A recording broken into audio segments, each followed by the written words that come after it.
마음에 품은 분노의 칼 이런 제목으로 함께 말씀을 대하겠습니다. 이 산상수훈은 하나님 나라의 율법입니다. 하나님의 백성들이 지녀야 할 마땅한 삶의 자세를 교훈하는 것이 산상수훈입니다. 이것을 늘 염두에 두시고 말씀을 읽으시면 좋을 것 같습니다. 때때로 우리는 은혜로 구원을 받았다 이것을 강조를 해서 행함을 좀 약화시키는 경향이 있습니다. 심지어 어떤 사람은 내가 이미 구원받았으니 마음대로 살아도 된다 이렇게 생각하는 사람이 있을 것 같습니다. 이런 점에서 가톨릭과 우리는 조금 다릅니다. 가톨릭은 구원에 있어서 인간의 행함을 강조합니다. 인간의 선이 구원에 영향을 끼친다 생각합니다. 때문에 선을 행하는 부분들이 굉장히 많습니다. 때로 세상 사람들은 우리보다는 가톨릭을 더 인정하는 경우가 있습니다. 우리와는 조금 다른 부분이죠. 분명 행함으로 구원받는 건 아닙니다. 우리는 은혜로 구원을 받습니다. 근데 이것이 마음대로 살아도 된다를 말하는 것은 아닙니다. 이미 구원을 받았기에 그 구원에 합당한 삶을 사는 겁니다. 이것이 훨씬 더 엄격한 겁니다. 산상수훈이 이에 대한 좋은 기준이 될 것 같습니다. 팔복은 하나님 나라 백성들이 누리는 복의 모습인데 그것은 이 땅을 살아가는 하나님 나라의 백성들이 지녀야 되는 마땅한 자세이기도 합니다. 예수님께서는 우리를 향해서 세상의 소금으로, 세상의 빛으로 살아갈 것을 요구하십니다. 이것을 좀 더 엄격하게 말씀하신 부분이 있는데 20절을 보죠. 5장 20절 같이 읽겠습니다. 내가 너희에게 이르노니 너희 의가 서기관과 바리새인보다 더 낫지 못하면 결코 천국에 들어가지 못하리라. 하나님 나라가 우리에게 요구하는 의의 수준입니다. 우리 수준은 서기관과 바리새인보다 나아야 합니다. 서기관보다 의로워야 하고요. 바리새인보다 더 의로워야 합니다. 이건 사실 굉장히 좀 충격적인 겁니다. 서기관과 바리새인들은 당시 유대 사회에 가장 의롭다고 불렸던 사람들입니다. 서기관은 율법을 연구하는 전문적인 학자입니다. 오늘날 말하면 신학교 교수 정도 될 겁니다.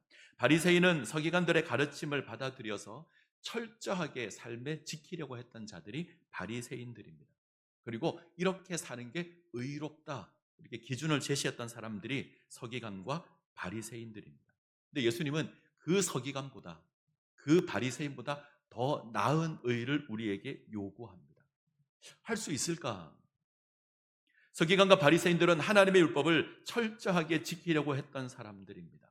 유대인들은 613개의 계명을 가지고 있습니다. 10계명의 율법을 613개의 계명으로 만들어서 지켰습니다. 안식일을 기억하여 거룩하게 지키라 이 율법 하나를 지키기 위해서 39개의 계명을 만든 것이 유대인들입니다. 이 계명을 보면 안식일에는 음식도 만들지 못하고요. 얼마 이상 거리를 걸어가도 안 됩니다. 종이를 자르는 것도 일하는 것이어서 금지되었습니다. 이 정도로 철저하게 지키려고 했던 것이 서기관과 바리새인입니다. 이들은 율법 하나 지키는 것에 목숨을 겁니다. 그 모습을 보면 정말 놀라울 정도입니다. 그런데 우리가 서기관이나 바리새인보다 의로울 수 있을까? 어떻게 생각하면 불가능해 보입니다. 근데 예수님께서는 서기관과 바리새인보다 더 나은 의를 요구합니다. 그래야 하나님 나라에 합당하다. 그 나라에 들어갈 수 있다. 이야기를 하십니다. 우린 이렇게 항의할 수 있죠. 예수님 너무한 것 아닙니까? 우리가 정말 그렇게 살 수 있다고 생각하십니까? 아마 우린 이렇게 물을 겁니다. 근데 이때 확인해야 될 건 이 서기관과 바리새인보다 낫다고 하는 건 양의 개념이 아니고요. 질의 개념입니다. 서기관이나 바리새인보다 더 많이 지켜야 한다가 아닙니다. 서기관과 바리새인이 10개를 지키면 우리는 11개를 지켜야 한다. 그들이 613개의 계명을 지키면 우리는 614개를 지켜야 한다. 이것이 아닙니다. 양적인 개념이 아니라 질적인 개념입니다. 자, 17절을 보겠습니다. 마태복음 5장 17절 같이 읽습니다. 내가 율법이나 선지자를 폐하러 온 줄로 생각하지 말라. 폐하러 온 것이 아니요 완전하게 하려 함이라. 예수님께서 율법을 완전하게 하신다 말씀합니다. 이때 완전하게 한다 이 말은 텅 비어버린 것을 채운다라는 의미입니다. 겉만 번드리해서 속이 비어버린 게 있는데 그것을 가득 채운다. 이것을 완전하게 한다. 이렇게 이야기합니다. 당시 서기관과 바리새인들은 율법을 지키는 것에 관심이 있었습니다. 어떻게 하면 율법을 지킬까? 이것이 그들의 유일한 관심사입니다. 왜 율법을 지켜야 하는지는 관심이 없습니다. 하나님께서 율법을 허락해 주셨는데 왜 이 율법을 지켜야 하는지에는 관심이 없고요. 이 율법을 어떻게 하면 지킬 수 있을까? 이것이 이들의 유일한 관심사입니다. 하나님의 뜻에는 관심이 없는 겁니다. 예수님께서 말씀하시는 건 그 율법을 허락하신 하나님의 뜻을 깨닫고 그 뜻을 행하는 겁니다. 이것이 율법을 완전하게 하는 겁니다. 자, 이것과 연결시켜서 이해하면 서기관과 바리새인보다 나은 의인은 율법의 숫자에 있어서 많이 지키는 게 아닙니다. 율법을 허락하신 그 하나님의 뜻을 깨닫고 그에 합당한 삶을 사는 겁니다. 서기관이나 바리새인은 하나님의 뜻에 관심이 없는데 우리는 그 하나님의 뜻이 무엇인지 깨달아서 그것을 행하는 삶을 사는 겁니다. 예를 들어보죠. 안식일을 지키라 이 말은 안식일에 아무것도 해서는 안 된다가 핵심이 아닙니다. 안식일을 허락하신 하나님의 뜻을 깨닫고 그것을 행하는 겁니다. 하나님을 기억하는 거죠. 천지를 창조하신 창조주 하나님을 기억하고 우리를 구원하신 구원의 하나님을 기억하는 겁니다. 그리고 그 하나님의 뜻에 따라 행하는 겁니다. 하나님 예배하고요. 하나님 원하시는 그 뜻에 합당한 일을 행하는 겁니다. 단순히 짜장면 사 먹을 수 있는가 없는가 이거 따지는 날이 아니라는 말입니다. 우상을 섬기지 말라라는 건 단순히 우상에게 절하지 않으면 된다라는 걸 말하지 않습니다. 하나님께서 유일한 하나님이라는 것을 기억하고 고백하고 하나님 섬기는 겁니다. 하나님을 사랑하는 겁니다. 이것이 우상을 섬기지 말라 여기에 포함되어 있는 하나님의 뜻입니다. 자, 이제 우리는 산상수훈을 통해서 6가지 반제에 대해서 살필 겁니다. 이 반제라고 하니 표현이 조금 어려운데 반제는 과거에 주어진 가르침을 새롭게 해석하는 겁니다. 주로 반대로 해석해서 반제라고 부릅니다. 이런 거죠. 옛사람에게 말한 바 뭐뭐 하지 말라는 것을 너희가 들었으나 나는 너희에게 이르노니 너희는 이렇게 하라. 이런 형태로 주어지는 말씀이에요. 이전에 주어진 율법의 가르침을 새롭게 해석하는 겁니다. 산상수훈에 이게 6가지가 나옵니다. 그래서 6가지 반제라고 합니다. 서기관과 바리새인은 문자 그대로 해석을 합니다. 예수님은 문자 이면에 숨겨져 있는 하나님의 뜻을 우리에게 가르치십니다. 거기에 합당한 삶을 사는 거죠. 그렇게 사는 것이 하나님의 뜻에 합당한 하나님 나라의 백성이다. 이것을 가르치십니다. 6가지를 하나씩 살펴볼 텐데 자, 오늘은 그 첫 번째 시간입니다. 오늘 주제는 살인하지 말라 이 계명에 대해서 우리가 살펴보겠습니다. 자, 21절, 22절을 보죠. 21절, 22절 같이 읽겠습니다. 옛사람에게 말한 바 살인하지 말라. 누구든지 살인하면 심판을 받게 되리라 하였다는 것을 너희가 들었으나 나는 너희에게 이르노니 형제에게 노하는 자마다 심판을 받게 되고 형제를 대하여 라가라 하는 자는 공에 잡혀가게 되고 미련한 놈이라 하는 자는 지옥불에 들어가게 되리라. 10계명 가운데 6계명이 살인하지 말라입니다. 율법은 살인에 대해서 엄격하게 금합니다. 살인하지 말라. 유대인들은 이 율법을 정확하게 지키기 위해서, 이 율법을 엄격하게 지키기 위해서 경고문 하나를 달았습니다. 예수님 이렇게 말씀하시죠. 살인하지 말라. 누구든지 살인하면 심판을 받게 되리라. 여기서 살인하지 말라가 율법이에요.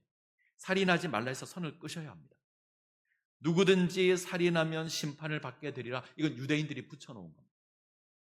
살인하지 말라라는 계명을 잘 지키기 위해서 누구든지 살인하면 심판을 받게 된다라는 경고문을 붙였습니다. 왜 붙였을까? 경고문이 붙으면 의미가 강해집니다. 단순히 살인하지 말라라고 하는 것하고 살인하지 말라, 살인하면 심판을 받게 된다. 이때 심판은 죽음을 이야기합니다. 살인하면 너도 죽는다. 이렇게 경고문을 붙여놓는 건 그 의미가 다르죠. 사랑해라고 하는 것보다 죽을 만큼 사랑해 이게 훨씬 더 강합니다. 우리가 어디 유원지나 관광지를 갔는데 쓰레기를 버리지 마시오 이런 팻말이 붙어져 있으면 사람들은 쓰레기를 안 버릴까요? 네, 안 버리는 사람도 있지만 아랑곳하지 않고 버리는 사람도 있습니다. 사실 버리는데 큰 부담이 없을 겁니다. 그런데 위에 감시 카메라 하나 달아놓고 쓰레기를 버리지 마시오, 버리면 벌금 1,000만 원 이렇게 붙어 있으면 아무도 안 버릴 겁니다. 쓰레기를 버리지 마시오, 버리면 당신 인생이 쓰레기가 될 겁니다. 이 정도만 붙어 있어도 사람들은 안 버릴 겁니다. 이 경고문이 의미하는 게 이런 의미가 있습니다. 강화시키고요, 두렵게 만들어서 그것을 지키게 만듭니다.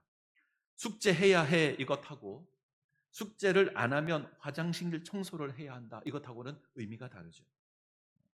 경고문이 붙으면 훨씬 더 강합니다. 자, 그러면 이렇게 경고문을 붙이는 것이 좋은 것일까? 안 좋은 것일까? 좋을까요? 안 좋을까요? 지키게 하는 데는 효과가 있습니다. 그런 점에서는 좋을 겁니다. 근데 부작용도 있습니다. 의미를 강하게 전달하는 건 좋은데 그 의미를 왜곡할 수 있습니다. 대체로 억지로 하게 되는 거죠.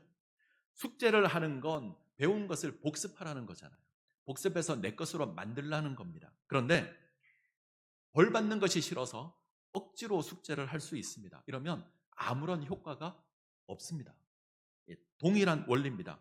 유대인들은 살인하지 말라 이 하나님의 명령에 법적인 심판의 개념을 첨가했습니다. 그래서 두렵게 만들었습니다. 사람을 두렵게 만들어서 그것을 지키게 하겠다. 문제는 지키는 데 몰두하다 보면 하나님 왜 이 계명을 허락하셨는지 잊어버립니다. 하나님께서 왜 살인하지 말라 명하셨는지 잊어버립니다. 살인하지 말라는 건 서로의 관계를 해치지 말라는 겁니다. 기본적인 개념은 생명에 대한 존중입니다. 상대방의 인격을 존중하라는 겁니다. 살인은 존중받아야 될 생명이 파괴되는 겁니다. 하나님께서 이 계명을 허락하신 건 서로의 생명을 존중하라는 거죠. 조금 더 적극적으로 말하면 이웃은 사랑해야 될 대상이지 살인해야 될 대상이 아니라는 겁니다. 근데 유대인들은 경고판 하나 세웠습니다. 살인만 하지 않으면 된다. 상대방을 무시해도 아무런 상관이 없다. 살인만 하지 않으면 된다.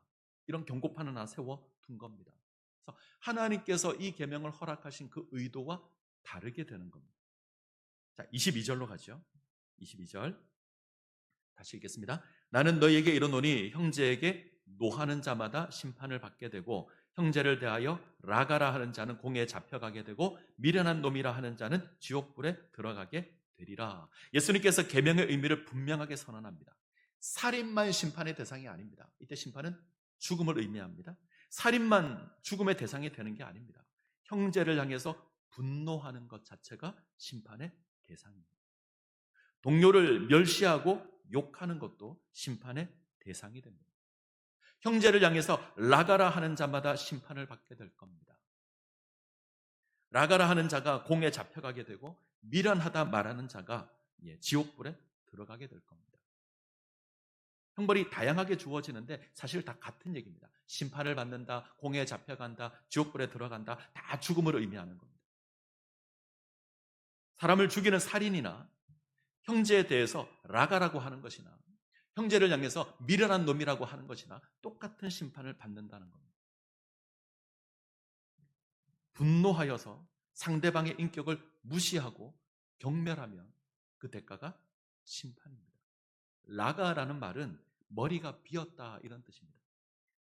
골빈 놈, 이러면 좀 정확한 표현이 될 텐데 조금 완화시키면 돌대가리 이런 표현들이 됩니다. 경멸하는 표현이죠. 상대방을 무시하는 표현입니다. 이것은 이제 분노가 나타나서 상대방을 향해서 비난을 퍼부을 때 나오는 욕이 라가입니다. 지금 예수님께서는 분노에 대해서 이미 살인이다 정의합니다. 하나님의 기준이 그렇습니다. 사람의 기준은 죽여야 살인이에요. 근데 하나님의 기준은 분노하는 자체가 살인입니다.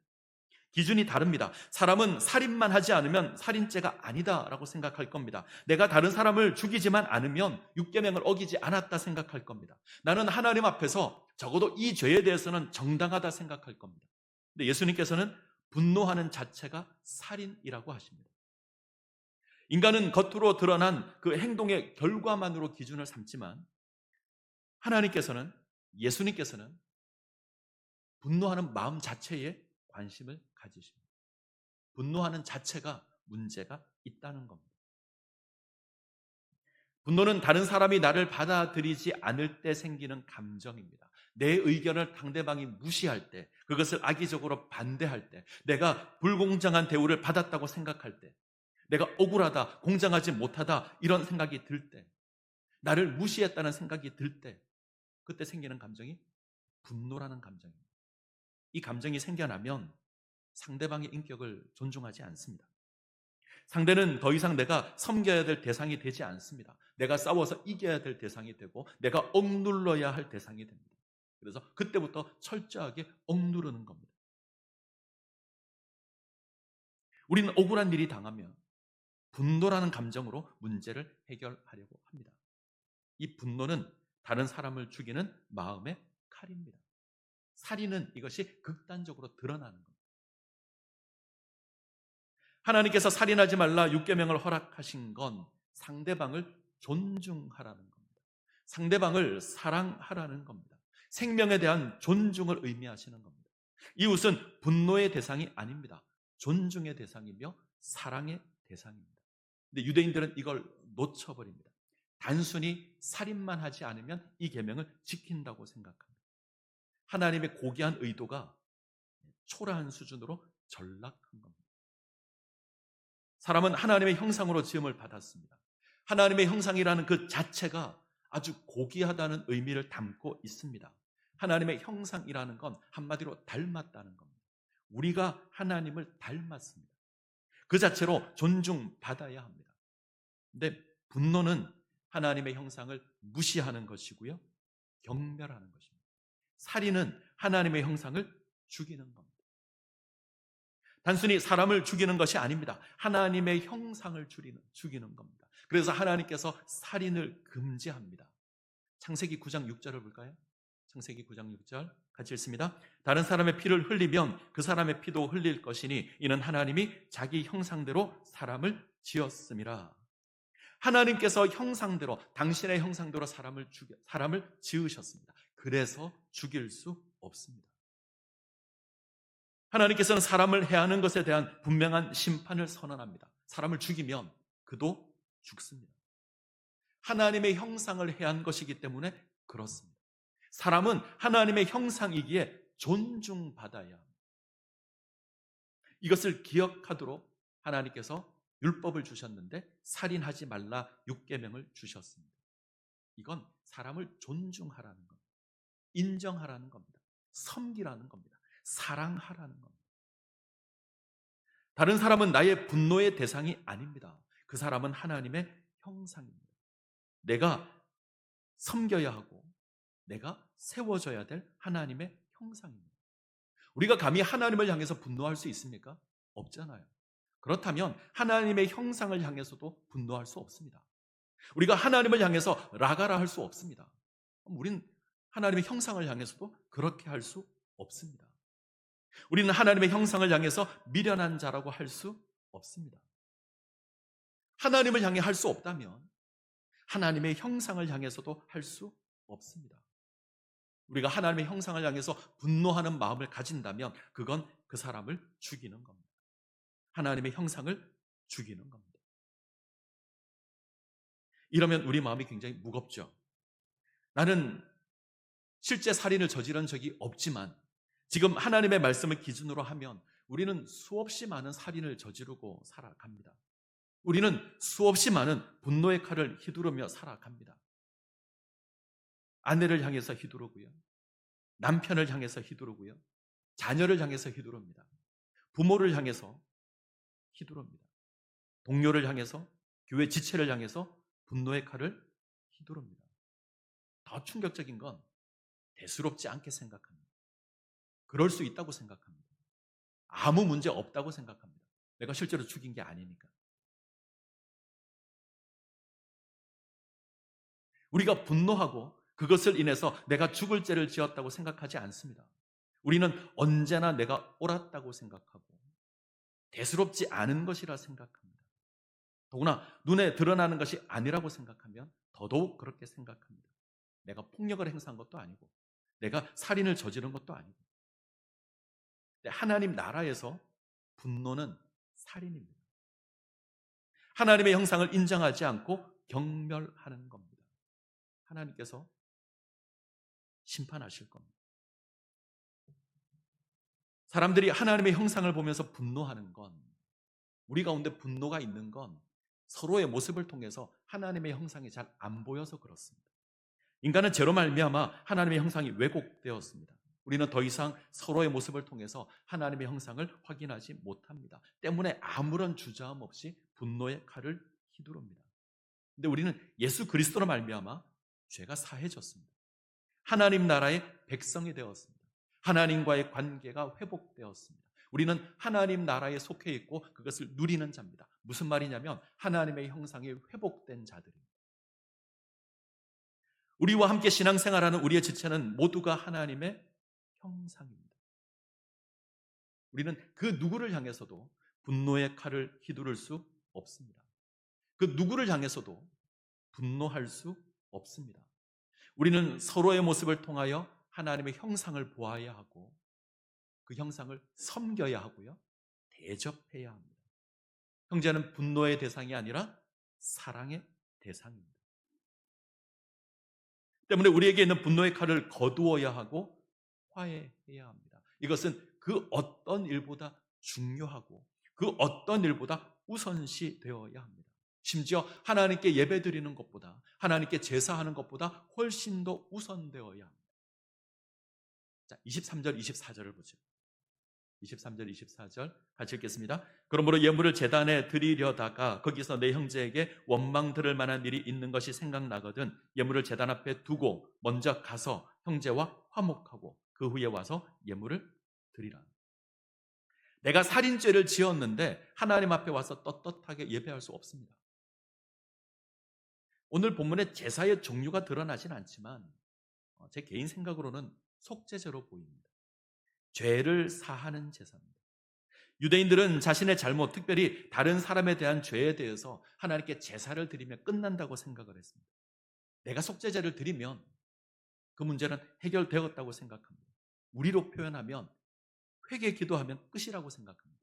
내가 하나님과 문제를 해결했으니, 내가 하나님께 회개 기도를 드렸으니 아무 상관이 없다. 제사를 드리는 것으로, 회개 기도하는 것으로 할 바를 다 했다는 겁니다. 근데 예수님은 아니죠. 제사가 우선이 아니라, 회개가 우선이 아니라 화해가 우선입니다. 화해가 주어지지 않는 제사는 의미가 없습니다. 우리가 누군가에게 죄를 지었다면 그 사람과 관계를 푸는 것이 우선입니다. 화해하는 것이 우선입니다. 그리고 와서 하나님께 제사를 드려야 합니다. 관계를 회복하고 나서 회개 기도를 드려야 합니다.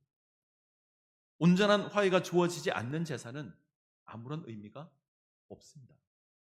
지금 예수님 말씀하시는 건 하나님께 드리는 예배보다, 하나님께 드리는 제사보다 화해가 우선입니다.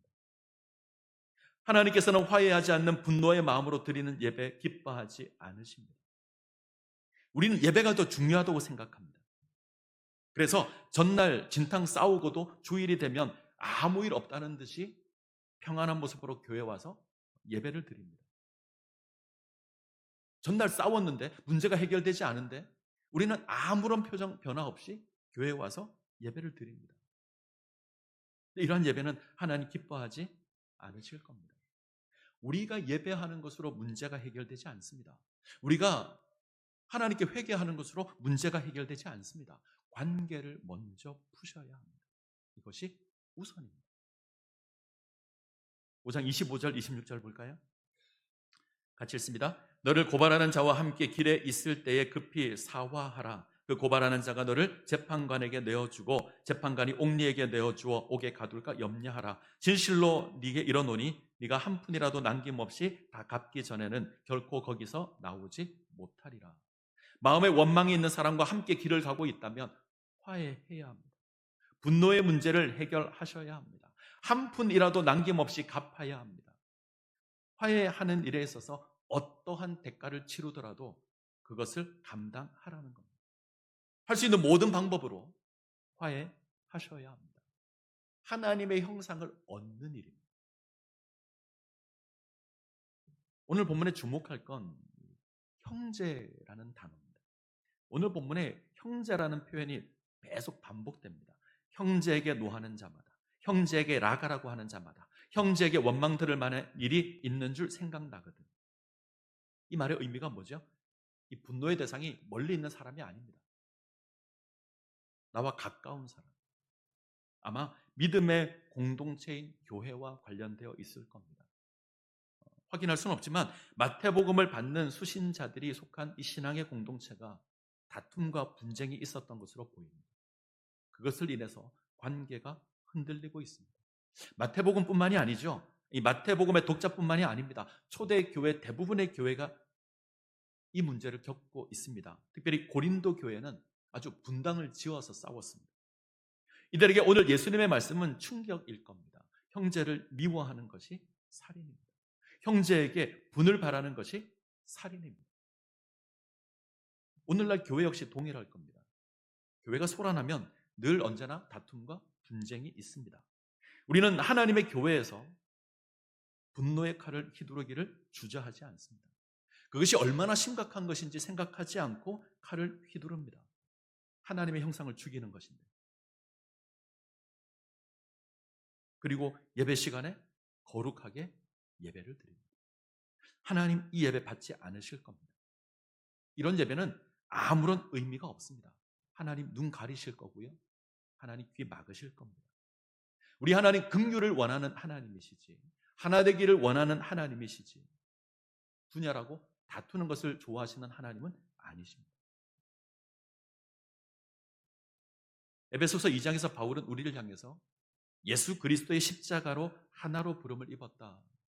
예수님의 십자가로 막힌 담이 허물어졌고 우리가 하나가 되었다 고백합니다. 예수님의 십자가의 사랑으로 우리가 하나가 되었습니다. 예수님의 그 생명으로, 예수님의 목숨으로 우리가 하나가 되었습니다. 예수님의 생명으로 연결된 것을 우리가 끊을 수 없습니다. 우리는 늘 이렇게 고백하죠. 그리스도 예수 안에 있는 하나님의 사랑에서 우리를 끊을 수 없다. 그 하나님의 사랑에서 우리를 끊을 수 있는 게 없다. 사망이나 생명이나 천사들이나 권세자들이나 현재일이나 장래일이나 능력이나 높음이나 기쁨이나 다른 어떤 피조물도 우리를 하나님의 사랑에서 끊을 수 없다. 우리가 이렇게 고백한다면 동일하게 고백해야 합니다. 그리스도 안에서 하나 된 교회 역시 끊을 수 없습니다. 예수 그리스도의 생명으로 하나 된 우리의 관계도 그 무엇도 끊을 수 없습니다. 우리의 분노로 끊을 수 없습니다.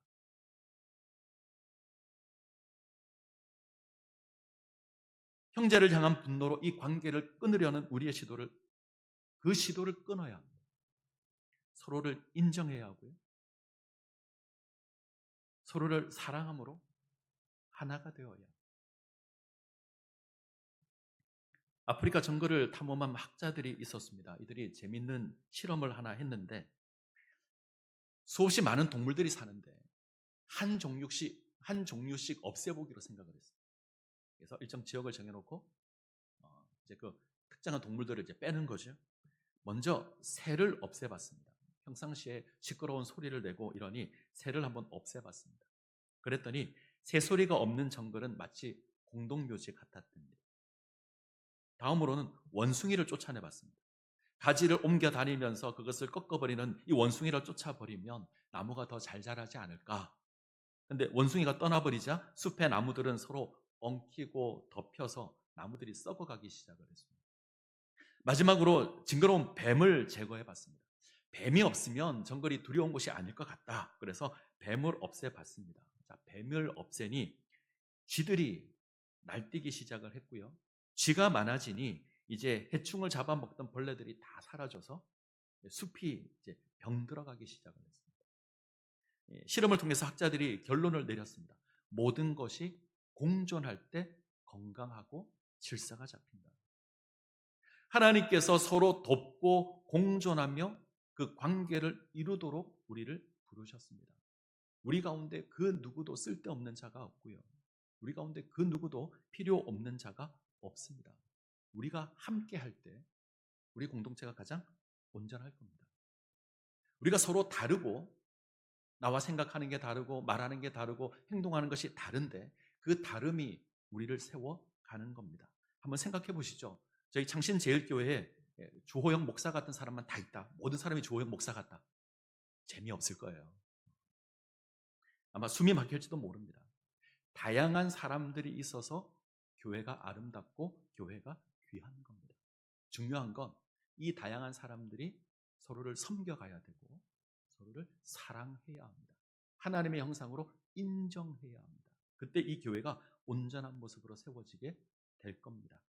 우리 모두가 함께 할 때에 우리 교회는 좋은 교회가 될 것이고 우리 교회는 아름다운 교회가 될 겁니다. 이 일을 위해서 우리 마음 가운데 있는 분노의 칼을 제거하셔야 합니다.